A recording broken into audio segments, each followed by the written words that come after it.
Hello and welcome guys. तो guys मेरा नाम है ऋतिक और आप देखते हो डेली रीडर्स चैनल। तो गाइस कैसे हो आप सब? आई होप आप सब अच्छे होंगे।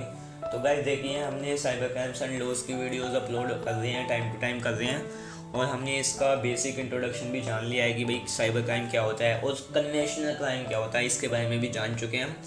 तो हमने पिछले वीडियो में बात की थी इनके डिफरेंस के बारे में कि भाई साइबर क्राइम और कन्वेंशनल क्राइम में क्या डिफरेंस हो सकता है, क्या अंतर हो सकता है। तो बहुत ही इजी लैंग्वेज में हमने वो कवर की थी वीडियो। तो आई होप आपको वो समझ में आ गई हो। तो इसी के साथ आज हम नई वीडियो लेके आए हैं कि भाई इनके टाइप्स क्या हो सकते हैं, cyber crimes and conventional crime के टाइप्स क्या हो सकते हैं, काइंड्स ऑफ साइबर क्राइम्स। तो वीडियो शुरू करने से पहले जो भी हमारे चैनल पर नए हैं प्लीज़ चैनल को सब्सक्राइब कीजिए, वीडियो को लाइक कीजिए, शेयर कीजिए, और जो भी प्रॉब्लम हो हमें कमेंट सेक्शन में ज़रूर बताएं। तो बिना टाइम वेस्ट किए चलिए वीडियो को शुरू करते हैं।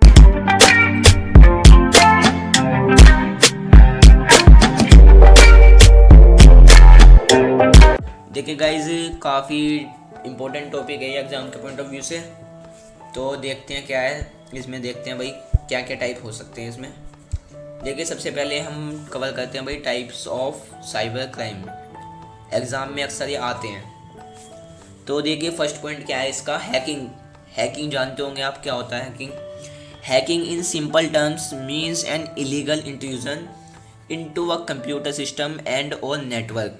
देखिए मैंने काफ़ी इजी लैंग्वेज में आपके लिए नोट्स बनाए हैं, तो प्लीज़ आप इनको डाउनलोड कीजिए डिस्क्रिप्शन बॉक्स से। तो हैकिंग देखिए क्या है, यानी कोई भी किसी, मान लो कि भाई यानी कोई भी किसी के कंप्यूटर के अंदर इलीगल तरीके से एंट्री कर जाए ना, उसे हम हैकिंग कहते हैं। मतलब कि भाई हैकिंग मतलब किसी ने पासवर्ड लगा रखा है अपने कंप्यूटर में, और कोई भी पर्सन, कोई भी अदर पर्सन उसका कंप्यूटर का पासवर्ड वगैरह तोड़ के और उसमें एंट्री कर जाए, यानी कि उसमें कुछ भी करने लग जाए, तो वही होता है हैक करना। तो हैकिंग तो आप अक्सर जानते होंगे वैसे। तो हैकिंग एक ये साइबर क्राइम का पहला टाइप है। तो भाई सेकंड पॉइंट देखते हैं इसका, चाइल्ड पोर्नोग्राफी।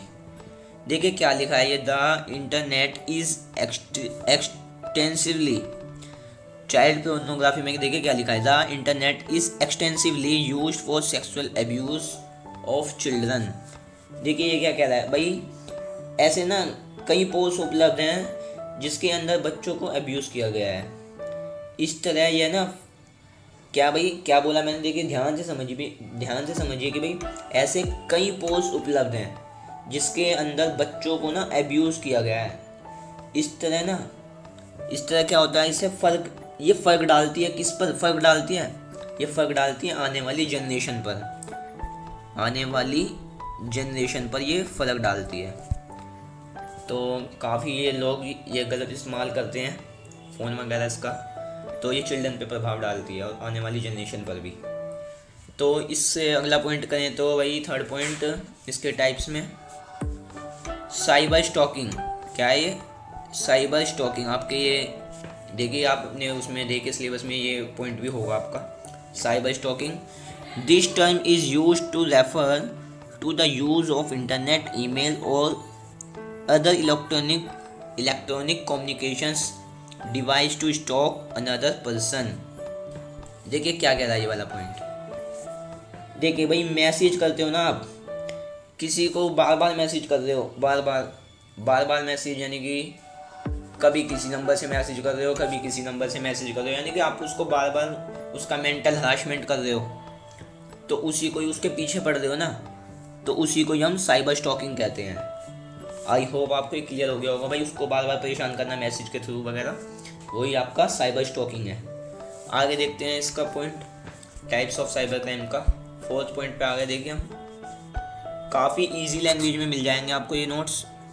देखिए क्या है ये फोर्थ पॉइंट, ये है डेनियल ऑफ सर्विस। क्या लिखा है ये, डेनियल ऑफ सर्विस। भाई देखिए क्या लिखा है ये इसमें, this is a technology driven cyber intrusion whereby the influencer floods the bandwidth or blocks the user's mails with spam mails, depriving the user access to the internet and the service provided therefrom। देखिए क्या लिखा है भाई, मान लो आपका भाई, आपको target क्या था, आपका क्या ओपन करना था आपको, मान लो कि भाई आप कंप्यूटर वगैरह यूज़ कर रहे हो या फिर उसमें कुछ भी ओपन क्या करना था आपको, आप उस टारगेट से लेके चले हो कंप्यूटर चालू करना कि भाई मेरे को वो फाइल ढूंढनी है, भाई ओपन क्या करना था और डाटा क्या खुल गया।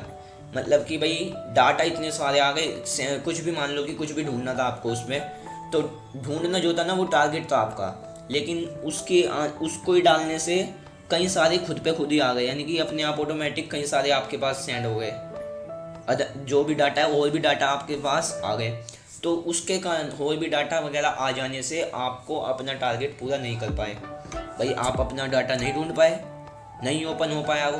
क्यों नहीं हो पाया? क्योंकि वो मिक्सअप हो गया सारा, ढूंढना क्या था क्या आ गया, सेंड कर दिए जाते हैं ना काफ़ी सारे आपके पास, भाई जो फाइल ढूंढनी है हमें उसके अलावा भी कई सारी सेंड कर दी जाती हैं, उसी को ही हम डेनियल ऑफ सर्विस कहते हैं, बिना बात के आपके पास वो सेंड कर दिए जाते हैं, तो वही डेनियल ऑफ सर्विस में आ जाता है। आगे बात करते हैं भाई, ये फिफ्थ वाला पॉइंट, डिसएमिनेशन ऑफ मैलिशियस सॉफ्टवेयर। देखिए इसमें क्या है भाई, देखिए इसमें क्या है कि भाई ऐसे सॉफ्टवेयर, कौन से ऐसे सॉफ्टवेयर जो आपको इलीगल तरीके से परेशान कर रहे हो, आपको इलीगल तरीके से परेशान कर रहे हो, जैसे कि इसमें मालवेयर लिखा हुआ है कि malware is defined as a software design to perform an unwanted illegal act via the computer network, यानी कि कोई भी आपको इलीगल तरीके से परेशान कर रहे हो, जैसे कि वायरस, ऐसे सॉफ्टवेयर जो आपको इलीगल तरीके से परेशान कर रहे हो। सबसे पहला पॉइंट पढ़िए, देखिए इसका वायरस। वायरस क्या होता है भाई? इन वायरस की वजह से ना आपके सॉफ्टवेयर काम करने बंद कर सकते हैं। क्या? इन वायरस की वजह से आपके सॉफ्टवेयर वगैरह काम करने बंद कर देते हैं। देखिए लिखा हुआ है, a virus is a program that can inflect other programs by modifying them to include a possible evolve copy of itself, यानी कि सारे फंक्शंस वगैरह काम करने कम हो जाते हैं उनके, बंद ही कर देते हैं ऑलमोस्ट, ये वायरस वही होता है। अब इसके बाद पढ़े तो भाई वॉर्म्स। वॉर्म्स क्या होता है? ये वॉर्म्स, देखें वॉर्म्स क्या है ये भाई, ये खुद से ही ना अदर सिस्टम में ऑटोमेटिक चले जाते हैं। मतलब कि वायरस तो था कि भाई एक अलग तरीके से कि ये तो अलग ही सिस्टम है, अलग प्रोग्राम है ये तो, लेकिन वॉर्म्स क्या है भाई, ये ना खुद से ही किसी के सिस्टम में से किसी के सिस्टम में चले जाते हैं, कोई सी भी सिस्टम से अदर सिस्टम में चले जाते हैं, ऑटोमेटिक चले जाते हैं। भाई वायरस तो अपने आप में एक प्रोग्राम है, वॉर्म अपने आप को ये प्रोग्राम नहीं है कोई। वॉर्म क्या है? यानी भाई वॉर्म अपने आप को ही दूसरे किसी सिस्टम में भेज दे रहा है। यानी आपने एक जगह मेल सेंड करनी थी, मान लो भाई आपने एक जगह मेल सेंड करी, मेल के साथ ये अटैच होके ऑटोमेटिक चला गया, वही वॉर्म है। वॉर्म जो है मेल के साथ ये ऑटोमेटिक चला गया। अब थोड़ा कंपेयर कर सकते हो आप इसको वायरस के थ्रू, कि भाई वायरस जैसा है लेकिन वायरस नहीं है ये। वॉर्म देखिए आप इसको भी रीड कर सकते हो कि भाई worms are also disseminated through computer network unlike viruses. Virus नहीं है देखिए, लेकिन कंप्यूटर नेटवर्क के थ्रू ये दूसरे में चला जा रहा है। Computer worms and malicious programs that copy themselves from system to system rather than infiltrating legitimate files। देखिए क्या कह रहा है कि भाई ये खुद पे खुद एक सिस्टम से दूसरे सिस्टम में जा रहा है, वही वॉर्म है, ये भी सिस्टम को ख़राब वगैरह कर देता है।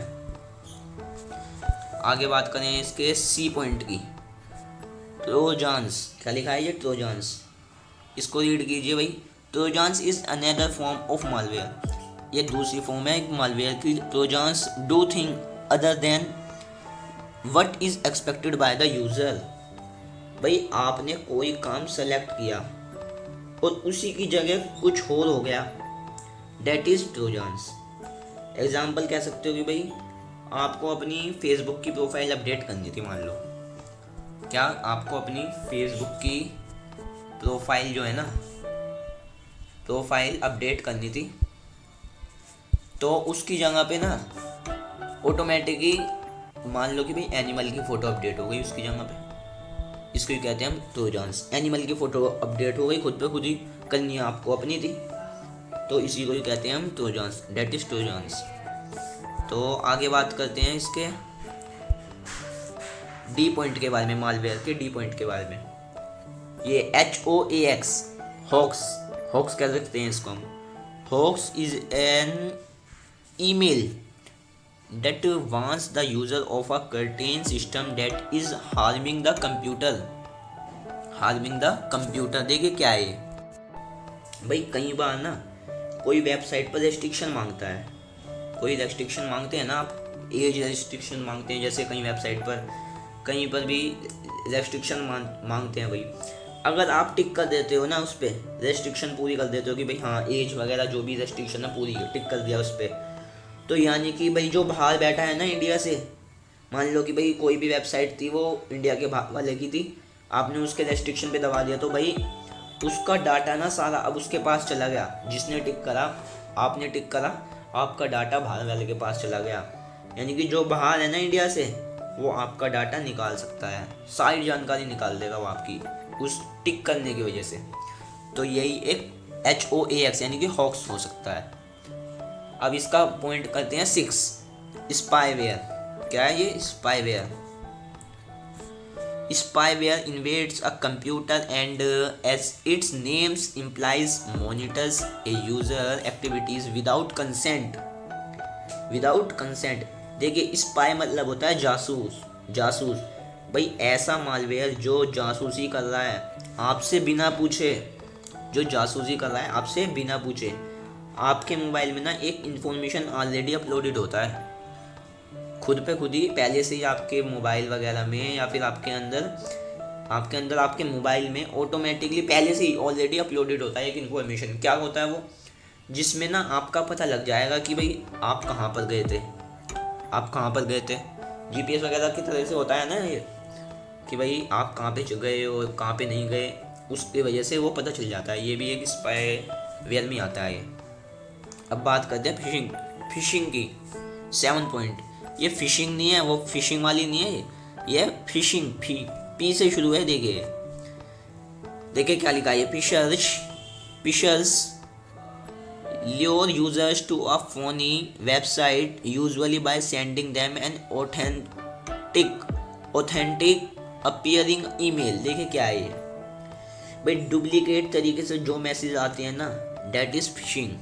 आपने देखा होगा कि भाई कई बार आपके मोबाइल वगैरह पे डुप्लीकेट मैसेज आते हैं। भाई आपका मान लो कि भाई हमारा बैंक है एक्सिस बैंक, मेरा बैंक का मान लो आप एक्सिस बैंक है मेरा, और मेरे पास किसी एक्सिस बैंक नाम से ही किसी दूसरे पर्सन का मैसेज आ रहा है, तो वो डुप्लीकेट मैसेज आ रहा है यानी कि, और मैं आप अपना उस पर क्लिक करूँगा भाई मेरे बैंक से मैसेज आया है, तो वो एक्चुअली बैंक वगैरह से नहीं आया, वो फेक मैसेज है, यानी कि वो डुप्लीकेट मैसेज है। एक्सिस बैंक का सिर्फ नाम वगैरह लिखा हुआ है उस पर, नहीं तो ये दूसरे फेक मैसेज है, डेट इज़ फिशिंग। तो अक्सर इसके झंझट में कोई ना कोई हर कोई फंस ही जाता है, तो इससे बच के रहना चाहिए। अब बात करते हैं 8 पॉइंट की, साइबर टेररिज्म।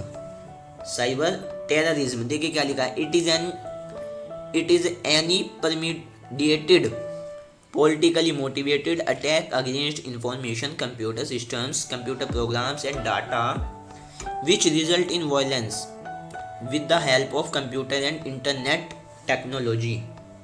देखिए क्या कह रहा है भाई, अगर आप पब्लिक और लार्ज पर वायलेंस क्रिएट करते हो ना, लार्ज पर भाई वायलेंस क्रिएट करते हो, कोशिश करते हो या फिर, तो उसे ही हम साइबर टेररिज्म कहते हैं। भाई लार्ज एरिया पे वायलेंस क्रिएट कर रहे हो ना आप, उसे हम साइबर टेररिज्म कहते हैं। जैसे कि भाई कौन कौन सी इंडस्ट्रीज हो, भाई बैंकिंग इंडस्ट्रीज हो सकती हैं, कौन कौन सी बैंकिंग इंडस्ट्रीज हो सकती हैं, या फिर पावर प्लांट्स हो सकते हैं, या फिर वाटर सिस्टम्स हो सकते हैं, वाटर सिस्टम्स हो सकते हैं भाई, पावर प्लांट्स भी हो सकते हैं।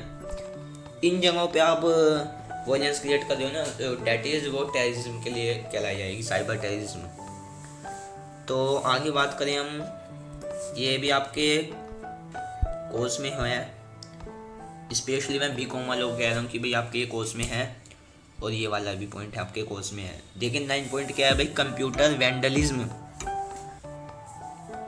वैसे आपको ये इसका मीनिंग ना समझ में आ रहा हो तो देखिए क्या है वैंडलिज्म, क्या मतलब है भाई, इसको पढ़ा तो एक बार भाई। वैंडलिज्म मीन्स डेलिबरेटली डिस्ट्रॉइंग और डैमेजिंग प्रॉपर्टी ऑफ अनदर।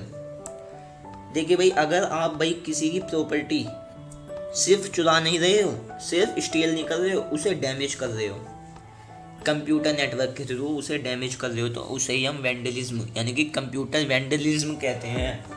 भाई किसी की प्रॉपर्टी वगैरह है, उसको सिस्टम वगैरह के थ्रू या फिर कंप्यूटर नेटवर्क के थ्रू उसकी प्रॉपर्टी को बेकार कर रहे हो, डैमेज कर रहे हो, एकदम डिस्ट्रॉय कर रहे हो एकदम, वही हमारा वेंडलिज्म कहलाएगा।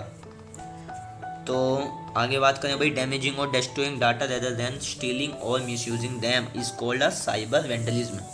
तो यही बात लिखी है यहाँ पे भी, चोरी नहीं कर रहे हो आप, उसको मिसयूज वगैरह कर रहे हो और उसको डैमेज वगैरह कर रहे हो, वही कंप्यूटर वेंडलिज्म हो जाएगा। आगे बात करते हैं, आई होप आपको ये 9 पॉइंट तक समझ में आ चुके होंगे।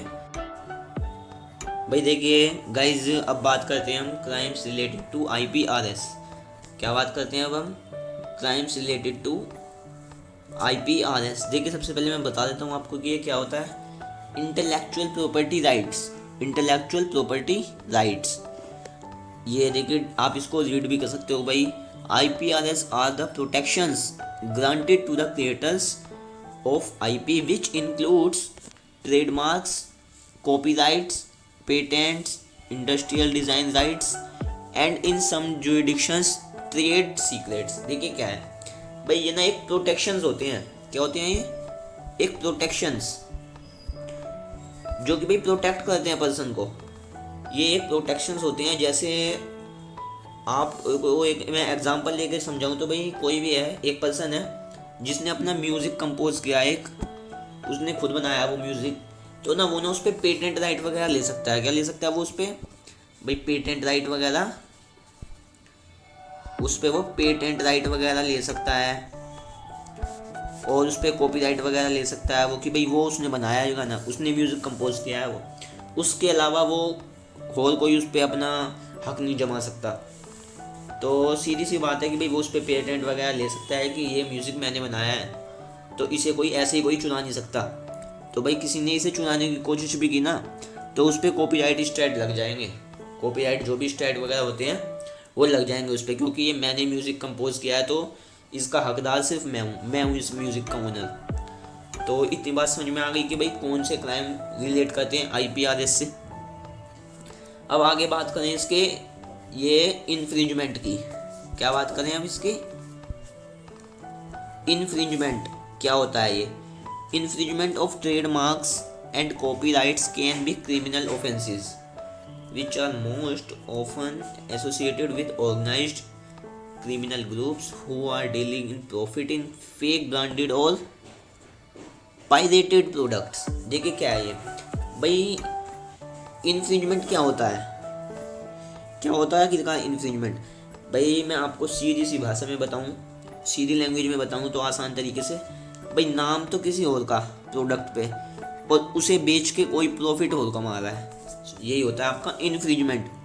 भाई एक प्रोडक्ट है, मान लिया कुछ भी, कोई भी एक प्रोडक्ट है, वो तो XYZ कंपनी ने बनाया है ये प्रोडक्ट, लेकिन इसे सेल करके ABC प्रोडक्ट, ABC जो कंपनी है ये सेल करके ये प्रॉफिट कमा रही है।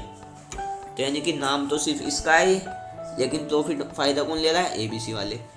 तो यही आपका इन्फ्रिंजमेंट के तरीके से होता है क्राइम। आई होप आपको ये क्लियर हो गया होगा कि भाई कोई बेचेगा, मतलब कोई बनाया किसी और ने और प्रॉफिट कोई और ले रहा है, यही आपका इन्फ्रिंजमेंट होता है। तो इतनी बात आपको समझ में आ गई होगी, तो आगे देखते हैं। अब भाई आप बात करते हैं हम कन्वेंशनल क्राइम्स की।